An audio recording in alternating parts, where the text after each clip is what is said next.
এইটা পবিত্র রমজান মাস। আপনি কি আসলে এটি আপনি বললে এটা আমাদের মানতেই হবে যে এটা আসলে নিজেদের টাকা দিয়ে আসছে, ব্যাপারটা কি আসলে এরকম? এটা দর্শকরা বলছেন, এটা আমার কথা না, এটা আপনার প্রেরোগেটিভ। না না, আমি বললেই মানতে হবে এমন ইস্যু না। ইস্যুটা হচ্ছে কিন্তু সেই ব্যাপারটা আপনি মানছেন কিনা যে যারা যারা এসেছেন তারা নিজেদের টাকা দিয়ে আসছেন? হ্যাঁ, তারা নিজেদের টাকা এসেছেন, স্থানীয়ভাবে বিভিন্ন ধরনের তাদের যে শুভাকাঙ্ক্ষী আছে তাদের কাছ থেকে তারা স্পন্সর নিয়েছেন বিভিন্ন ভাবে। যখন হচ্ছে কেউ রাজনীতি আসে তখন হচ্ছে রাজনৈতিক শুভাকাঙ্ক্ষীও তৈরি হয়। ওকে, কেন্দ্রীয়ভাবে কি আপনারা কোনো ওই অনুষ্ঠানটা করে কেন্দ্রীয়ভাবে আপনারা কি কোনো লাভজনক হয়েছেন, লাভবান হয়েছেন? কেন্দ্রীয়ভাবে আমাদের লাভবান হওয়ার কোনো সুযোগ নেই। আমাদের কেন্দ্রীয়ভাবে কোনো লাভবান হওয়ার সুযোগ নেই। আমাদের এখনো যে হচ্ছে আপনার যে ইয়ার ভাড়াটা, স্টেজ করার যে ভাড়াটা, সেখানে এখন অর্ধেক টাকা আমাদের এখনো বাকি আছে। আমরা সেই টাকাটা দিবেন তো? না দিবেন তো ওইটা অর্ধেক টাকাটা? না না, অবশ্যই দিব, কারণ ওনারা এর আগে প্রোগ্রাম আমাদের করে দিয়েছেন এবং হচ্ছে ওনাদের এখন আমরা দিতে পারি না, আমি সেটাই বলছি। আচ্ছা ঠিক আছে, লাস্ট এই প্রসঙ্গে আমি আপনাকে জনাব হান্নান মাসুদ, আপনার কথা আমার পুরোপুরি আমি বুঝতেও পেরেছি এবং আমার বিশ্বাসও হয়েছে। আমি লাস্ট আপনাকে একটু জানতে চাই যে সরকারি অফিসের থেকে রিকুইজিশন নিয়ে বাস নেওয়া হয়েছিল আসলে কোথাও? হ্যাঁ, এটা আসলে আমাদের জন্য খুবই বিব্রতকর। এটা ফিরোজপুর থেকে আমরা দেখেছি হচ্ছে ফার্স্টলি বাস রিকুইজিশনের কথা এসেছে।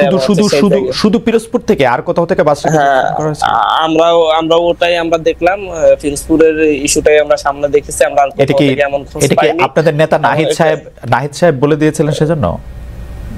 না না, নাহিদ সাহেব তো বলেন নাই, এবং হচ্ছে এটা তো ডিসি সরাসরি বললেন যে ওনার উপর চাপ প্রয়োগ করা হয়েছে। আহতরা গিয়ে ওনার উপর চাপ প্রয়োগ করছেন এখানে আসার জন্য, এবং হচ্ছে উনি বাস রিকুইজিশন দিয়েছেন, কিন্তু এখানে তেল খরচ বা সেন্ট্রাল আসিফ মাহমুদ, সজীব ভুইয়া বা মাহফুজ সাহেব যারা উপদেষ্টা আছেন তারা ওনারা বললে তো হচ্ছে শুধুমাত্র, তো ওনারা যদি এরকম কিছু বলতেন তাহলে তো ওনারা শুধুমাত্র ফিরোজপুরের জন্য বলতেন না, সারা দেশ থেকে বলা হতো। একটা জায়গায় এই ধরনের ঘটনা ঘটেছে, আমরা এটার জন্য আমি নিজেও দুঃখ প্রকাশ করেছি, আমাদের পক্ষ থেকে দুঃখ প্রকাশ করা হয়েছে।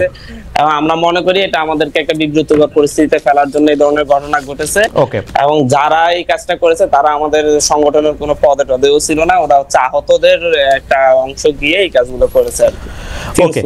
জনাব আব্দুল হান্নান মাসুদ, আপনাকে অনেক ধন্যবাদ। আমি একটু জনাব রাকিবুল ইসলামের কাছে যেতে চাই। জনাব রাকিবুল ইসলাম, আপনি জানেন যে যাওয়ার আগে আমি প্রশ্ন করে গেছিলাম, তারপরে জনাব আব্দুল হান্নান মাসুদ স্পেসিফিকলি আপনাদের বিরুদ্ধে অভিযোগ করেছেন যে আসলে যে কোনো জায়গায় 95% চাঁদার কথা এটা বলেছেন। আমরা এই ব্যাপারে একটু আপনার মতামত শুনতে চাই। জি ধন্যবাদ। প্রথমত বলি, আমরা ছাত্রদল কেন্দ্রীয় সংসদের আমার 1 বছর মেয়াদ পূর্ণ হয়েছে। তার মধ্যে জুলাই আগস্ট আন্দোলনে আমার ভূমিকা রাখার সুযোগ হয়েছে। শুধুমাত্র আগস্টে, জুলাই না, আগস্টের 1 তারিখ অর্থাৎ জুলাইয়ের লাস্টের দিকে আমরা আমাদের নেতাকর্মীদের, বিশেষ করে আগস্টের 1, 2, 3 এই সময় আমাদের নির্দেশনা ছিল যে সব ঢাকায় আসতে হবে। নিজ করা যে এসেছে তখন তো বুঝতে পারেন কি চলছে, সবাই আপামর ছাত্র জনতা সবাই এই প্রসঙ্গবাদ। এছাড়া এই আমার 1 বছর মেয়াদে আমি কখনো পুরো বাংলাদেশ থেকে কখনো ছাত্র দলের নেতাকর্মী নিয়ে এসে ঢাকায় কোনো প্রোগ্রাম করিনি। কারণ হলো আমি এটাও বলি আপনাকে, এবং আমার মেয়াদ শেষ হওয়া পর্যন্ত আদৌ করতে পারবো কি না এটাও আমি সন্দিহান। কারণ কি, আপনি সারা দেশ থেকে যদি নেতাকর্মী নিয়ে আসেন এটার ব্যয় বহন করা অনেক কঠিন। আওয়ামী লীগ আমলে এটা করেন নাই, কারণ হচ্ছে যে ভয়ে করেন নাই এবং পারেনও নাই। আওয়ামী লীগ একটা দুষ্ট সরকার ছিল। জি খালিদ ভাই, আপনার মনে থাকার কথা 28 অক্টোবর 2023 সাল বিএনপি সারা দেশ থেকে নেতাকর্মী নিয়ে এসেছিল, লক্ষ লক্ষ নেতাকর্মী নয় পল্টন। ওটা নিয়ে আসা যায়, এটা আপনি ইচ্ছা করলে পারি। আওয়ামী লীগের সময় আমরা সেগুলো করে দেখিয়েছি। কিন্তু আমি যেটা বললাম যে আমাদের এই জুলাই আগস্টের উপরে যে 7 মাস অতিবাহিত করেছি, আমরা কখনো সে ধরনের প্রোগ্রাম করতে পারিনি। কারণ এখানে আসলো হান্নান মাসুদ তিনি যা বললেন ঠিক আছে, তিনি তার বক্তব্য বলেছেন, কিন্তু সাধারণ জনগণ এগুলো আসলে বিশ্বাস করে না। কারণ হলো আমরা এতদিন একটা ঐতিহ্যবাহী রাজনৈতিক দল এবং বাংলাদেশের সর্ববৃহৎ রাজনৈতিক দল হিসাবে আমাদের কিন্তু শুভাকাঙ্ক্ষী অনেক, এবং সাবেক ছাত্র দলের, শুধুমাত্র সাবেক ছাত্র দলের প্রতিটি উপজেলা জেলায় যে সেটআপ রয়েছে আমাদের কারো চাঁদাবাজি করার কোনো প্রয়োজন নেই। একটা বাস বলে বাসের মালিক রয়েছে ছাত্রদল সভাপতি, তার পারিবারিক ইনকাম সে বলার সাথে সাথে দিয়ে দিবে।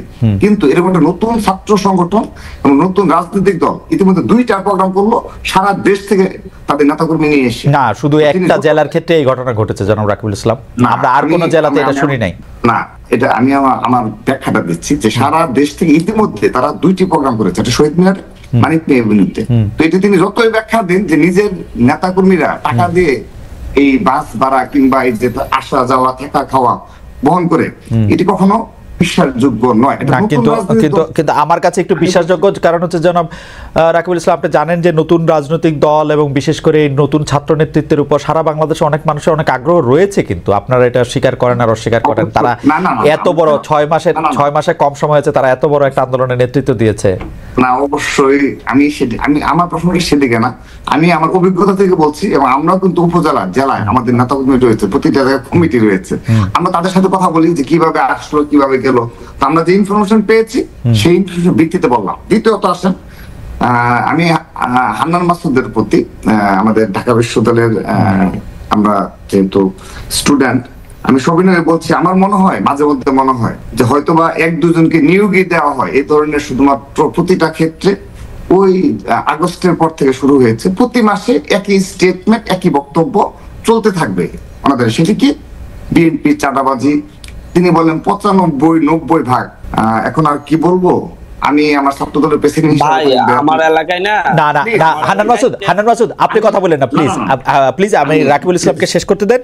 যে রাকিবুল ইসলাম যেহেতু একটা বিরতি পড়লো, এটাতে আমি একটু আপনার স্মরণ করাই দেই যে সেটা শুধু হান্নান মাসুদ বলতেছেন, ব্যাপারটা তো এরকম না।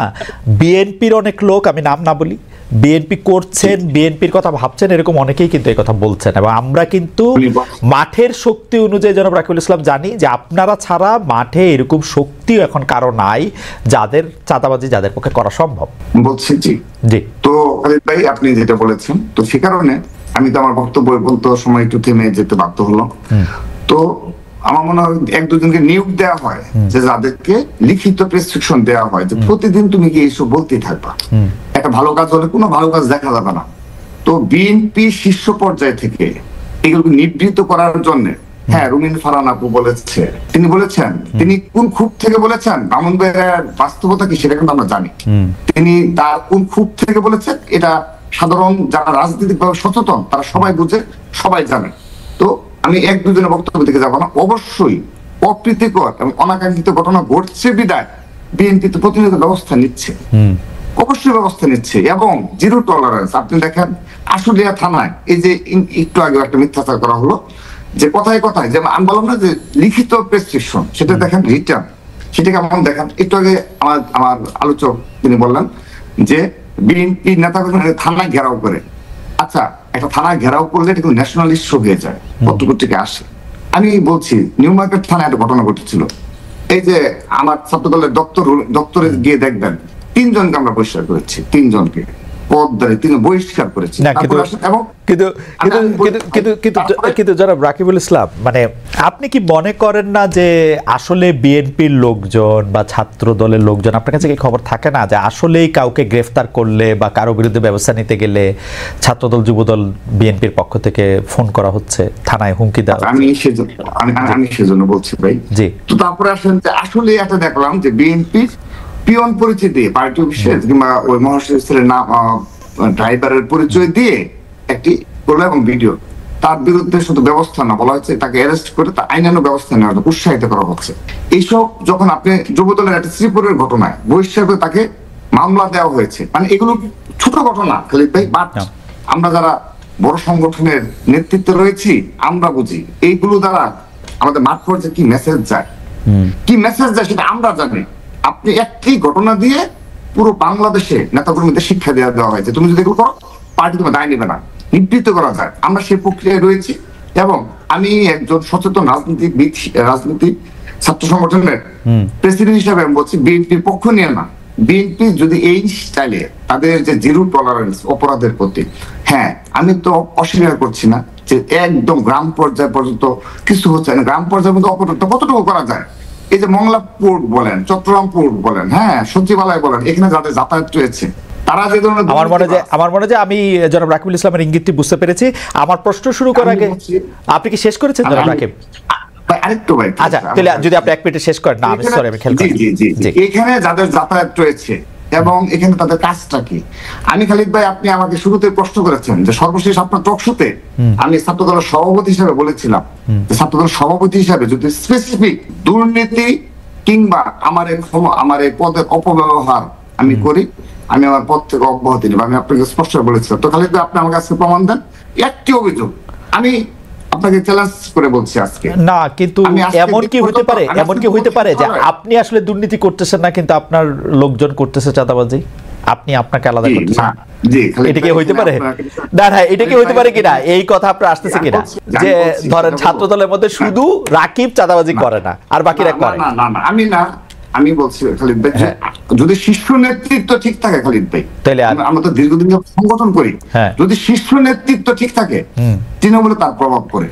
আপনি শেখ হাসিনা ডিক্টেটর ছিল, সেহেতু কি হয়েছে একদম তৃণমূল পর্যন্ত সবাই। সরি রাকিব, আমি একটু বোঝার জন্য আমি এখনই হান্নান মাসুদের কাছে যাব আমার এটা বোঝার জন্য। তাহলে আপনি বলতেছেন যে বাংলাদেশে এই মুহূর্তে যে চাঁদাবাজির কাণ্ডগুলি করতেছে সেগুলি আপনারা কেউ করতেছেন না, বিচ্ছিন্ন দুই একটা করতেছেন। আমাদের বেশ কিছু বিপদগামী নেতাকর্মী রয়েছে, তাদের বিরুদ্ধে আমরা ইতিমধ্যে ব্যবস্থা নিয়েছি এবং অনেকে হয়তোবা দরজার বাইরে রয়েছে বিশ্বাস করি, কিন্তু কেন্দ্রীয়ভাবে কিন্তু যারা সচিবালয়ে প্রতিনিয়ত যাদের যাতায়াত, যারা ছাত্র ঢাকা বিশ্ববিদ্যালয়ের রানিং স্টুডেন্ট হওয়া সত্ত্বেও প্রতিনিয়ত সচিবালয়ে গিয়ে বসে থাকে, বিভিন্ন বন্দরে গিয়ে বসে থাকে,